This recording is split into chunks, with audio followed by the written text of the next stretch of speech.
Hello everybody and welcome to Nathan on Shuffle and to my most recent episode here. Basically just gonna rant a bit for the next 10 minutes, just talk off the cuff.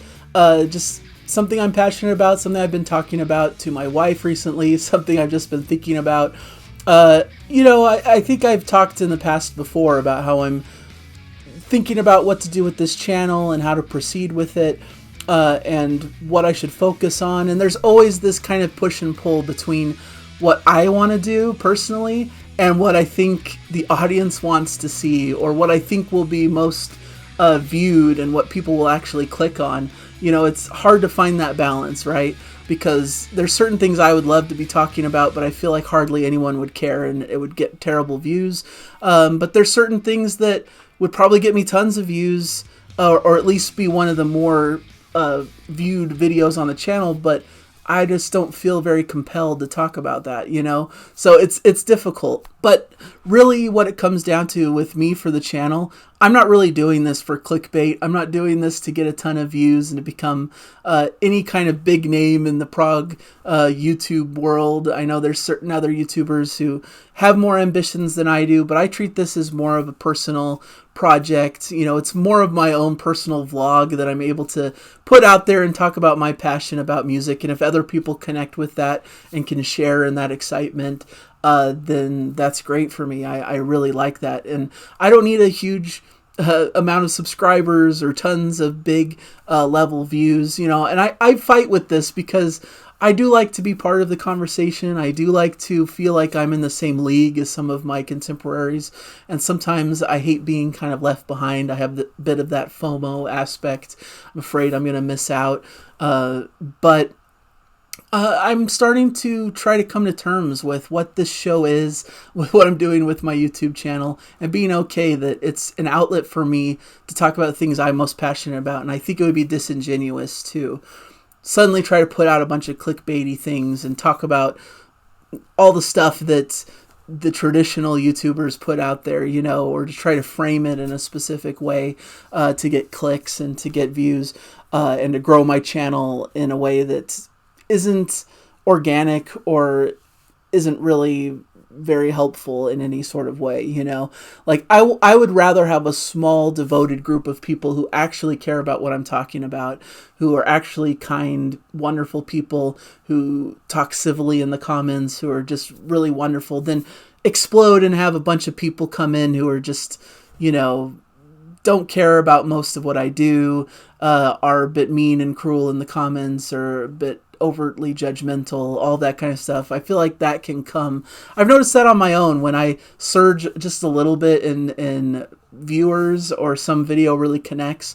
I feel like sometimes that can bring in people who are not really here for the right reasons, perhaps, or who put out some negativity in the comment section. As people know who've been following me, I really promote positivity, and I want people to be positive in my comment sections. And, you know, you can be critical of stuff that you're not a fan of or that you don't think is that great, but don't do it in a way that attacks and tears things apart, because there's going to be someone out there who really loves whatever that is that you're talking about, and I'd hate for them to feel like they're being attacked or anything of that nature. But thankfully, my comments and my community has been really positive and wonderful, so I'm really grateful that that has stuck. And I think part of that is because hopefully of the type of videos that I put out there kind of draw in that kind of people into this community.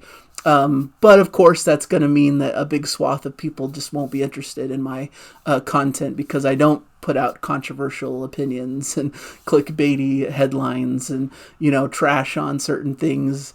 That's just not me, and it's never going to be me, and I'm okay with that. So, I really mostly like to promote new prog music. You know, that's really my favorite thing to do. With my New Music Weekly episodes, I'm talking about all the greatest news in progressive rock, stuff that's happening with new young bands in the scene, and established artists, what they're up to. You know, that's the stuff that excites me. When I look up stuff day to day, I'm really excited to see what the latest happenings are in the scene, because I'm a passionate person about progressive rock and the current scene as it stands today. And that's why I'm going to continue to do the news episodes, because I like bringing that to light. I like sharing with people new singles, new bands that are coming up, that have new albums coming out. That's exciting to me and really fresh and fun. I also will always keep up with the monthly album roundups that I've been doing. I really love that format, to recommend several albums that I've been loving and enjoying. It's a way to bring more focus on lesser known artists that I think deserve more attention in the prog space, but I'm also hoping to step a little bit outside of that comfort zone, just a little bit. Of course, I'll always be progressive rock focused, but I'd love to talk about some other indie artists and other related genres as well. And I think that monthly format kind of gives me the freedom to do that, because I'm not doing a whole isolated episode on just one artist that the majority of my audience won't care about. I'm just talking about it briefly for a couple minutes in a longer episode. And if you don't care for that recommendation, you could just skip forward to the next one. So those will always be staples of the channel that I really love doing. What I struggle with is, I know it would get me more attention and more views and all of that kind of stuff to continually talk about the best Yes albums, the best Genesis records, go back, talk about Pink Floyd, talk about King Crimson. These are the big name artists that people love and cherish. But I just don't know what new information I have to bring to it. It's always hard for me. My wife's always telling me, like, because she'll say, oh, why don't you talk about, like, your top favorite Yes records or something? And I'm always like, well, I did that. I talked about my ranking of Yes records. And she's like, well, yeah, but you have a bunch of new subscribers now that may not have seen that episode. Why don't you do it now? Because you have a new audience and people who might be interested, and you might have a slightly newer take than you had, 2 or 3 years ago. And she has a point on that, but it's hard for me to be motivated and feel compelled to do something when I feel like I've already done it justice in its own way on the channel before. And I think that's why I like to focus a lot on newer music, because these are new albums that I haven't given my take on yet. You've heard me talk about Yes is Close to the Edge. I'm not as interested to talk for the 20th time about how I love Close to the Edge. I'm more interested in this new album that's coming out next month that I get to rave and rant about, that people haven't heard yet. And that's more exciting to me, even though it doesn't get as many views to talk about this obscure artist that no one knows yet. It's more satisfying to me when even just a couple people click on it and say, oh, this was a cool recommendation. I would have never found this artist if not for your video. That means a heck of a lot more to me than getting, like, a few thousand views on an episode about Yes is Close to the Edge, But if I can frame it in a new way, then I'm willing to do that. And I loved this year, I did a series on what I consider the best prog albums of all time. And I did it in an interesting framework, at least I thought I did. I took the top records from Prog Archives and then ordered it myself, and how I felt that the record should be ordered and ranked, just due to my own personal preference. So it added a bit of my own personal touch, but I was framing it in such a way that I was actually using kind of the quote-unquote consensus opinion from Prog Archives, where a lot of people have voted and rated these albums over time. So I thought that was a cool framework to talk about, like, some of the seminal best prog albums of all time. And I'm considering doing another episode like that, but focused more on modern progressive rock, stuff that's, post-90s perhaps, and getting a feel for that. So I love doing those kinds of episodes, and I'd love to do a episode. I've been nervous because I've always wanted to do an episode of just flat out my favorite records of all time, my top 20 favorite records. I worry because I'm so biased to specific artists that I know that they'd be too prominent on those lists. So if you really don't like certain artists, like, the list is just not going to make any sense to you. But it's my list, it's my personal feelings, so maybe that's okay to put that out there. So that's a show I'm considering. So I love talking about albums that I love, and, framing it in such a way that it's interesting and unique and not like something that I've already talked about on the channel. I was doing these top 5 episodes, top 5 rankings and things like that, but I felt like I'd kind of rehashed the same topics enough times that I kind of retired that series. But I see other prog YouTubers kind of talking about a lot of the same things and just repackaging in a slightly different way. But it's hard to figure out that balance between what people want to watch and between what I want to put out there. And hopefully oftentimes that can kind of match up in a good way. But other times I feel bad that I'm not putting out more content that's getting a ton of views that people who are subscribers of the channel really want to be watching, you know.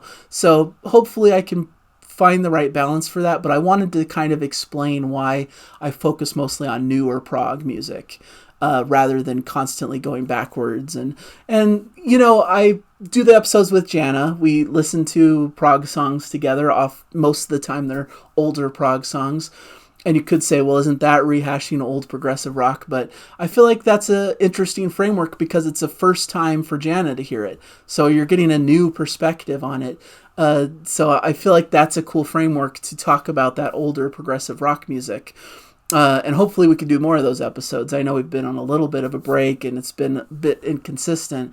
But that's why I do those episodes, because I think it's a cool, more unique way to talk about classic progressive rock, where if I just did album reviews of old classic albums, or if I did, you know, the umpteenth ranking of the best prog albums of the 70s, would that really be adding anything new to the table?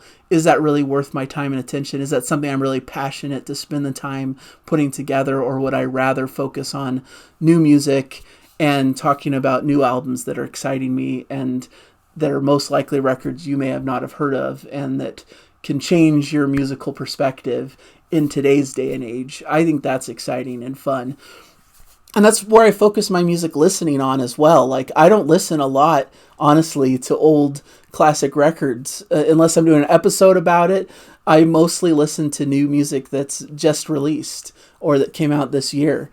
That's just how my brain works. That's what I'm most excited about. That's what's on the top of my mind more often than not. And sometimes when I don't know what to listen to, I'll just put my old records, you know, I'll kind of just randomly choose an old record to listen to. But more often than not, I'm just focused on finding new music and listening to the albums that have come out recently. And because they're more new and fresh and exciting to me. And, you know, I've heard those classic records a ton of times. And sometimes I like to put those on the back burner for longer so that when I revisit them, it's more exciting. Like, oh, I haven't heard this in like 5 years. This is really fun. So that's how I approach listening to music. That's how I approach this channel, is focusing on new music. And even though it doesn't get quite the attention and views like me reviewing an obscure artist, probably won't set the world on fire, and I'll probably just stick with my small niche community. That's all I really want with this anyways, and I'm very happy to have it. It's been a wonderful joy. The channel's done way better than I ever anticipated when I first started this. It was basically just an outlet for me to be able to talk about music, because I don't know anyone in my regular life who cares and is as passionate about music as me. I have my dad, you know, that's kind of my person, but he cares about these like 3 bands from the 70s, doesn't really explore any new music beyond what I show him, and he's very specific in particular about the ones that he actually has liked that I've shown him. So but to have people who are passionate like me about new music, about this newer wave of prog, has been fantastic and very fulfilling. And to form a friendship and bond with fellow YouTubers who do the same thing has been life-changing. You know, I don't have tons of friends in my normal life due to my own antisocial type behaviors, but to have those friends on an online community has really meant a lot to me. So thank you guys for watching. I know it's kind of just a rambling topic. Hopefully you got something out of it. It's more just my philosophy. I think I did a video like this not too long ago also. It was kind of along similar lines.